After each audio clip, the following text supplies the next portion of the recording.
When we hear the word Dubai, most of us picture towering skyscrapers, immense wealth, police with Lamborghinis, seven-star hotels with the absolute cream of society inside them. Also the Palm Islands, the World Islands, the Burj Khalifa, the Burj Al Arab, futuristic symbols of incredible wealth. And so in light of all that, I'm here to make the case that Dubai, the Emirates, and the Gulf countries in general are one of the worst places on the planet. Now this is a rather bold claim, I realize, but it's one that I can substantiate fully. So let's take a look at what's really behind the glitz and glamour, the true face of Dubai and the Gulf countries. To better understand what's going on in a place like Dubai, first let's talk about Romania. In the decades following World War II, Bucharest, the capital, came to face the same problem as many Eastern European capitals did at the time. As urbanization increased and huge residential areas were built out, the need arose for new, high-capacity public transportation. And so Nicolae Ceausescu, the dictator of Romania back in the day, gave out the order to construct a metro line. And so the engineers created a line proposal and presented it to him. And then Ceausescu was like, "No.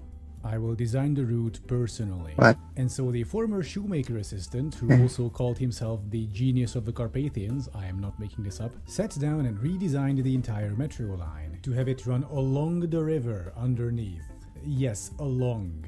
But Nicolae Ceausescu's wife, Elena Ceausescu, a former textile factory worker, also got her fair share of planning. Reportedly, when the planners presented the final version of the metro line to the Ceausescu couple, Elena Ceausescu reportedly asked why the metro would stop inside the inner city at Piața Romana, inquiring what kind of factories there are. The planners told her there aren't any factories, but there is the Bucharest University of Economics where there are lots of students. Hearing that, Elena Ceausescu reportedly said, "Students? They've gotten fat. They grew a belly. They should walk. No station at Romana, let them walk." And so since Nicolae Ceausescu added nothing to that and nobody else dared to oppose his wife, the station was axed from the plans. But of course everyone outside of the dictator power couple knew that this was fucking stupid. And so the engineers, having enough foresight, decided to build the station in secret, banking on the fact that they would need to build a station there anyway due to future public pressure. And they were correct. The end result was this ridiculous and dangerously narrow station, since the engineers couldn't build a normal station hall, since they had to disguise their little secret project as regular tunnel boring. And so the moral of the story is, smooth brain dictator plus construction equals dumb shit. And boy, what a perfect segue this is to the video's actual subject, Dubai. The city of Dubai is a fucking joke. It's a tasteless parody of everything wrong with modern humanity. And so why do I say that? Let's go through it, shall we? Part 1, Monumento Idiocy. I have already talked about the Burj Khalifa. It's a big dumb tower of glass and steel stuck in the middle of the desert, serving no other purpose than a petrodollar-fueled dick measuring contest. And the building even has its own poem about itself. Like seriously, how pretentious can you get? I am the life force of collective aspirations and the aesthetic union of many cultures. I simulate dreams, stir emotions, and What the hell is that noise? Oh no, it's the poop trucks. Yeah, did you know that the Burj Khalifa isn't connected to its sewage system? So every single day a huge line of poop trucks have to queue up next to the building and suck out all the poop. So Amar's ambition and Dubai's shining dream included the world's tallest skyscraper but not a sewer system. And besides, I talked about this before in the skyscrapers video, there's actually not much point to building a skyscraper. Like the only situation where it might make sense is when you're physically out of space. But trust me, Dubai does not have this problem, which ties into the next suspects. Soon to be Atlantis. Dubai's Palm Islands are the OG symbols of the city. The construction of the first one, the Palm Jumeirah, started in 2001, if you can believe that. And according to Google's satellite images, it's still not finished, it's still getting built out. And just for good measure, let's take a look at what they actually built here. I mean, these things do look nice from space, but what are they really, from up close and personal? Well, the stem is an 8-lane urban freeway, and the leaves are just individual suburban streets. Oh, and there's also a monorail in the middle. Oh, and between The Point and Nakheel Mall, there are no stations. So then, how do people living on the leaves get on this thing? Well, it's a rhetorical question, of course. Just like the real suburbs in America, this thing was built around cars. And the second palm, the Jebel Ali, will be more the same. And then there are the world islands, of course, which are just a complex of tiny islands for the ultra-rich and their villas. And oh my god, this looks outright post-apocalyptic, Jesus Christ. Oh, and there's a third palm under construction if the two weren't enough.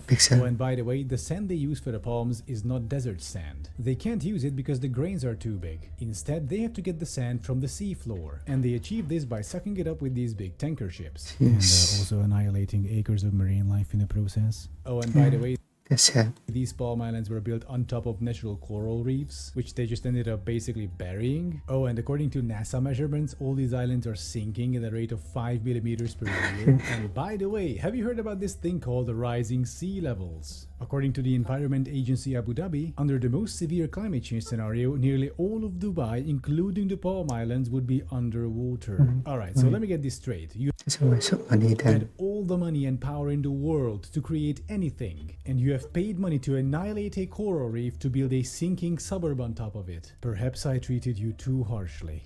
And here's the kicker about these islands.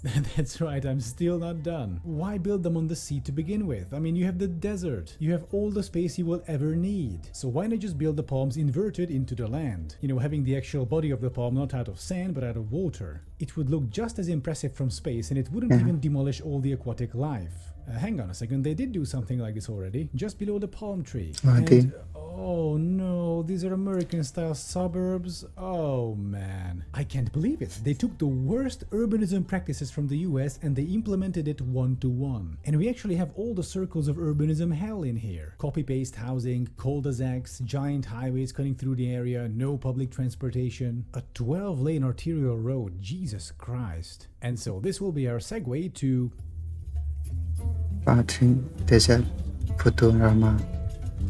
Dubai's urbanism in general is just complete bonkers. It's kind of its own little bubble, really. A strange little rich people's dystopia in the desert. Take a look at this arrangement. Two sections of skyscrapers separated by a 20-something lane freeway, and behind it a bunch of cul-de-sac suburbs and golf courses. It's this strange mixture between Futurama and evil Los Angeles. And this just makes me feel so frustrated because all that money and all that power, they could have done so much more and so much better than this. The way I understand it, the main motive behind building all this flashy stuff was to try and increase tourism, to help the Emirates economy transition away from oil revenues, which is, you know, fair enough. But then why not build something truly unique? Something that isn't just a big dumb tower of glass and steel, or a couple dozen suburban streets on sinking sandbanks, or gigantic malls or golf courses. Imagine a city with full-on historic Arabic Golden Age architecture with modern elements. Okay, this is concept art from Diablo 3, but you get the idea. I have seen skyscrapers, malls, suburbs, urban freeways, or golf courses before. What I haven't seen is a historical or at least historicist Arab city.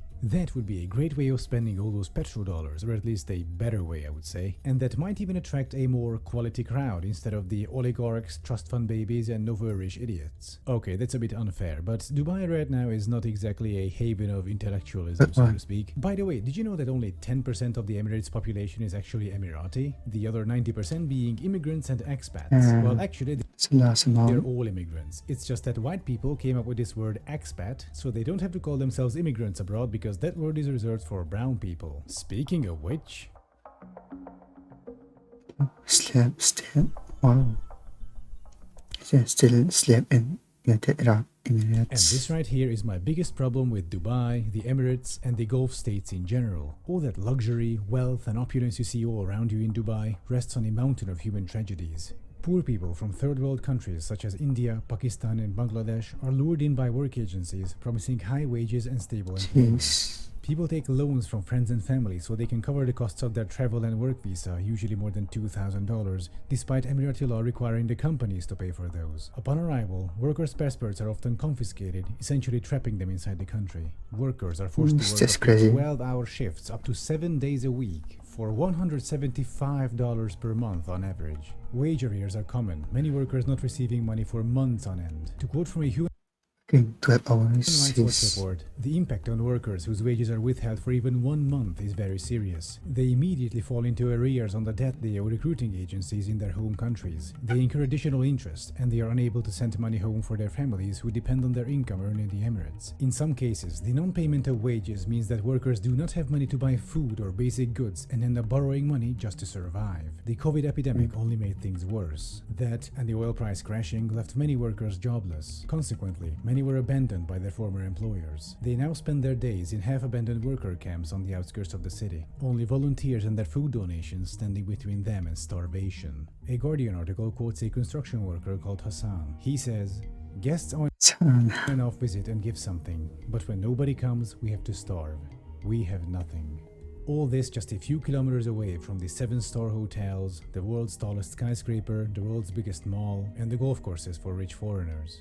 According to the estimates of the Commonwealth Yes po yung Instagram po to. Human Rights Initiative, between 2012 and mid-2018, more than 10 Indian workers died in Gulf countries every single day. And these are just the Indians. In addition to that, a Jezebel article goes on to say that at least 2 Indians commit suicide every single week in the Emirates. A number, they say, that is That's messed up. simultaneously both shocking yet unsurprising. They show photos of the accommodation the workers have to endure, unfit even for animals. A harsh contrast to Instagram's parallel universe. Yeah. They call this system modern slavery, and I'm afraid they are correct. This and the previously mentioned issues, but especially this, is why I hate the Emirates and especially fucking hate Dubai. The city of Dubai is a fucking joke, one that's unusually cruel. It's a twisted parody of everything wrong with modern humanity. I'll leave you with a poem from Bertolt Brecht, written in 1935, titled "Questions from a Worker," who reads, "Who built Thebes of the 7 gates? In the books you will read the names of kings. Did the kings haul up the lumps of rock? And Babylon, many times demolished, who raised it up so many times? In what houses of gold glittering Lima did its builders live? Where, the evening that the Great Wall of China was finished, did the masons go? Great Rome is full of triumphal arches. Who erected them? Over whom did the Caesars triumph? Had Byzantium, much praised in song, only palaces for its inhabitants? Even in fabled Atlantis, the night that the ocean engulfed it, the drowning still cried out for their slaves. The young Alexander conquered India. Was he alone? Caesar defeated the Gauls. Did he not even have a cook with him? Philip of Spain wept when his armada went down. Was he the only one to weep? Frederick II won the 7 Years' War. Who else won it? Every page a victory. Who cooked the feast for the victors? I'm lost Every now. year's a great man. Who paid the bill? So many reports, so many questions.